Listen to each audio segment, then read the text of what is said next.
That dickhead from Russia invaded Ukraine. What a ball bag. Can you imagine the nerve of that guy?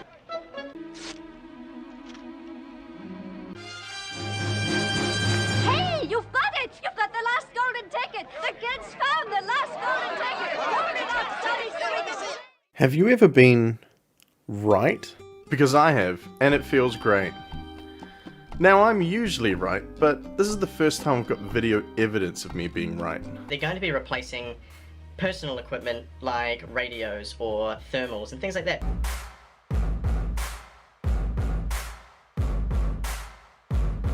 So today I want to talk about Germany and how they spent 100 billion euro. Money, please! My money. So the breakdown across the branches is 41 billion euro going to the Air Force, 19 billion euro going towards the Navy, and 17 billion euro going towards the Army. So for those of you that don't know, the German military found itself in quite a state. And if you want to know more about that, click on this video over here.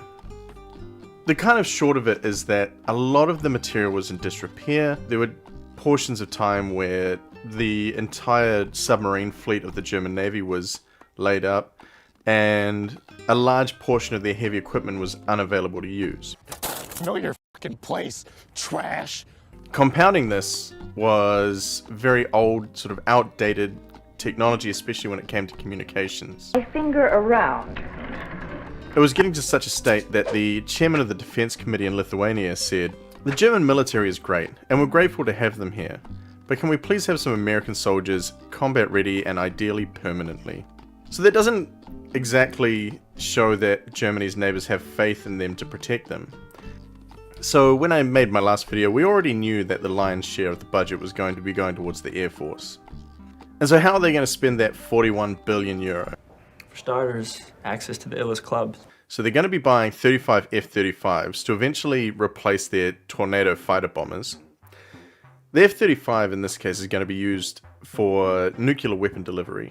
They're also going to be replacing their CH-35s with Chinooks. And in a turnaround in policy, they're going to be buying armed drones from Israel, 140 Heron drones. Previously, Germany wouldn't allow armed drones.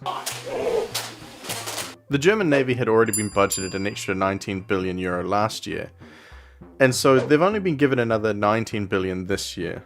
But I would imagine that would be used to expand the existing order that's in place. So, buying more submarines, buying more frigates, buying more corvettes. The frigate they'll be getting is the F-126, which is already being designed now, and they're planning to have that in service in 2027 or 2028. So the Army's going to be getting 17 billion euro, and they're going to be using that to update APCs and infantry fighting vehicles, the lighter armored vehicles. There will not be new Leopard tanks, and it doesn't look like they're going to be doing much with their Leopard tanks. So that leaves 24 billion euro, which 21 of that is going to be going towards new communication systems across all of the branches. And then 3 billion euro for clothes and shit, probably. Because, as mentioned before, the Bundeswehr was running out of thermals. Not the goggles, like the clothing thermals. So that's what they're getting now, but they're also putting money into joint ventures with other countries, like the Future Combat Air System, the plane that's going to be replacing the Eurofighter at some point in the future. And they're going to team up with the French to create the next series of Leopard tanks, which is something that you wouldn't think you'd hear. Oh, how the world changes. Now, this lump sum is good, and it kind of gets Germany back on track, but it doesn't solve the ongoing issues. And so either Germany is going to need to increase its military spending in the long term, or it's going to have to shrink its military down to fit that budget. Because it's much better to have an operational military that's smaller than the situation Germany was in before, where like huge portions of their military were undeployable. Or the situation that Russia's in, where Ukraine is beating their tanks with tractors. So why does this all matter, and why am I making this video? Well, one is to just kind of see what Germany's doing, but another one is to talk about why this matters. Because not everyone is totally excited about Germany rearming, and there's a lot of reasons why, and one of those is economic. Like this article, saying that the proposed military changes could have hired X number of nurses or funded hospitals, and while that's true, I don't think that is a completely honest way of looking at things. Germany is one of the wealthiest nations in the world, and it is definitely a lot wealthier and more powerful than the countries around it. And part of the reason for this wealth is because of the stability that we currently enjoy. And it seems like if we look around the world and we go, oh man, wars, right? Like Afghanistan just wrapped up, Iraq, 1 and 2, right? And just conflicts all around the world, like if we travel back in time a bit, Vietnam, Korea, right?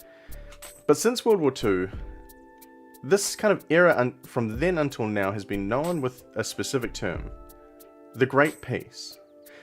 Because no two superpowers have gone to war since World War II. And I mean, obviously excluding the Cold War, but they haven't directly fought one another. And that is because of this bloc-style politics of bigger, wealthier countries taking care of smaller countries around them. One of the reasons why smaller countries haven't been getting invaded as much is because of this global network, because of things like NATO, because of things like the UN or EU, because of these defensive alliances. And from a purely selfish perspective, this is beneficial to Germany because there is stability, and stability means prosperity. But from a more wishy-washy, touchies-feelies kind of place, I think richer, more powerful countries have an obligation to look after the smaller ones around them. But I don't know. Do you agree? Let me know. Vote. Vote in the poll, if there is a poll. I don't know if I can do polls yet. Anyway, guys, that wraps up this video. That's probably going to be the extent of looking at Germany and its rearmament. Because the first video kind of looked at why Germany was disarmed. The second was my speculation on what could be spent, and this last one is kind of just locking up what actually happened. But I hope you've enjoyed the trilogy, and check out some of the other videos. They might not really be in your sphere of interest, but have a look. By the way, my wife and I are moving to Australia, so that's going to be happening in the next sort of month or so, and so videos are going to probably get a little bit spottier than they have been already. But I do hope to have a couple out during and after the move and all that jazz, but the quality is probably going to be whatever it is, right? But for those that are watching and those that watch regularly, thank you guys. It's been really awesome. It's cool to see people leaving comments and interacting with the videos and just appreciating some of the things that I do, and I appreciate the comments that you guys leave, even if they are negative, because it really seems that a lot of people are too dumb to really think their ideas out before they type them down. If you're going to react negatively to this video, please leave a comment, but if you do, voice your opinion better, because these people just come in and just drop random stuff and leave. Anyway, that's all for now. Peace.